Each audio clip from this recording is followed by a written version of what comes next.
déchiffrer nos institutions, leur fonctionnement, non pas pour vous convaincre, mais pour vous donner à réfléchir. Du débat, de la nuance qui a été pris. Cette journée sera aussi l'occasion de célébrer des auteurs qui ont publié leur vision, leur analyse de la vie politique française. Une journée pour chercher ensemble les nouveaux repères de la République. Et ça commence avec Cédric Lewandowski, vice-président de l'IA La Société, qu'on accueille tout de suite.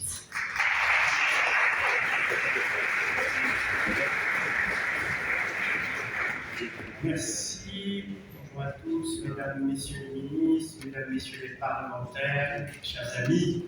Comme chaque année, depuis 34 ans maintenant, en effet, l'Assemblée nationale et l'association L'IA La Société remettent des prix en faveur d'ouvrages valorisant la pensée, la réflexion, l'analyse politique.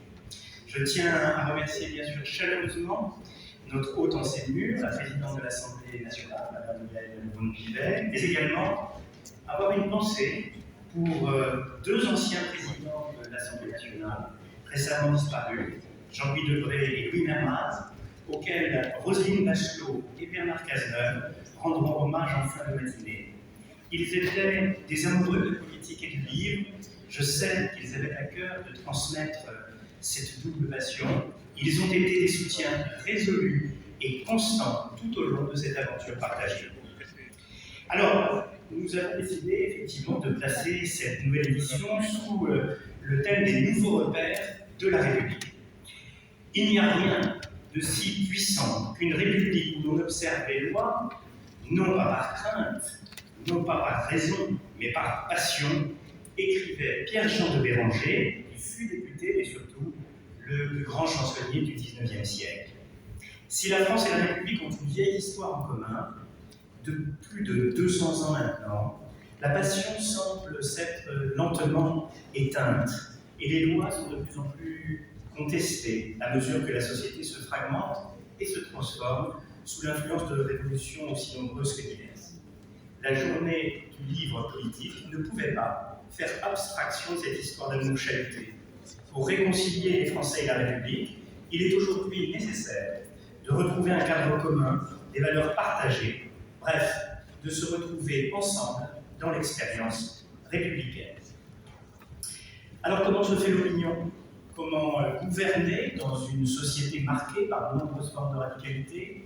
Existe-t-il encore une culture du compromis en France? Notre Constitution doit-elle évoluer pour s'adapter à ces nouvelles réalités? Eh bien, nous répondrons autant que possible à toutes ces questions au cours des 4 débats organisés tout au long de la journée en présence de nombreuses personnalités politiques et d'experts du débat public. En quelques mots d'introduction rapide sur ce que nous entendons par repère, pour retrouver l'esprit républicain, notre société a besoin de ces repères qui répondent aux aspirations de la vie collective et nous permettent de retrouver une nation divisée. Ils sont comme des indications sur le bord du chemin que nous devons suivre avec attention, des marqueurs utiles dans cette période de troubles et de questionnement. Ces nouvelles valeurs à inventer et à partager sont des outils essentiels pour renforcer notre cohésion sociale, promouvoir la liberté, l'égalité, la fraternité des révolutionnaires de 89, refonder le sentiment d'unité nationale, mais aussi garantir la force de notre société et de la République dans un monde qui change. Pensons par exemple aux nouveaux repères de la transition écologique, devenue incontournable à mesure que nous réalisons que nos modes de vie et de consommation hypothèquent la planète des générations futures. La promotion de l'énergie décarbonée, l'économie circulaire, ou encore la protection de la biodiversité sont autant de chantiers à mener au service d'une République respectueuse du bien commun. Ce sont aussi les nouveaux repères de la transition numérique, à l'heure où tant de domaines se digitalisent, du travail aux relations sociales, en passant par la production artistique et intellectuelle sous l'influence de l'intelligence artificielle. Une citoyenneté éclairée et responsable est la condition sine qua non de cette grande transition sociétale. Cela passe par la protection des données, la lutte contre les fausses informations, mais aussi l'application et le respect des droits sur les réseaux sociaux. Ce sont autant d'espaces où la République doit faire entendre sa voix.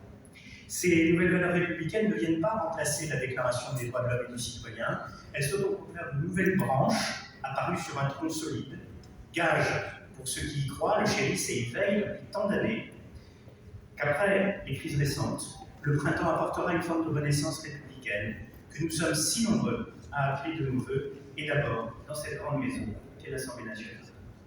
Il me revient pour conclure de m'acquitter de quelques remerciements à l'Assemblée nationale, bien sûr, d'abord sa présidente, mais aussi, tout particulièrement, Olivier Conan, le directeur de la communication et de la valorisation patrimoniale, ainsi que Clémentine Jounier et Émilie Mignon auprès de lui. Emmanuel Kessler et toute l'équipe de LCP, notamment Valérie Moussa, merci, animatrice de cette journée, et Myriam Nkawa, qui fera vivre nos tableaux. Ouest France et Le Point, à commencer par François-Xavier Lefranc, Mathilde Sirot, Valérie Toragnan et Jérôme Cordelier. Nos partenaires de toujours, la DILA, la Direction d'information et administrative, Sciences Po, la Fondation Jean Jaurès, la Fondapol, et nos entreprises partenaires, Deco et Enedis. Mais je ne saurais terminer ce propos introductif sans saluer celle qui d'ailleurs approche là, devant nous, avec sa veste bleue, et que vous voyez tous, et qui s'assoit à l'instant, celle sans qui cette journée n'existerait pas, celle à qui nous devons cette association, celle à qui nous devons ces initiatives, l'incontournable, l'unique, Luce Perrault, que je vous demande d'applaudir très fort.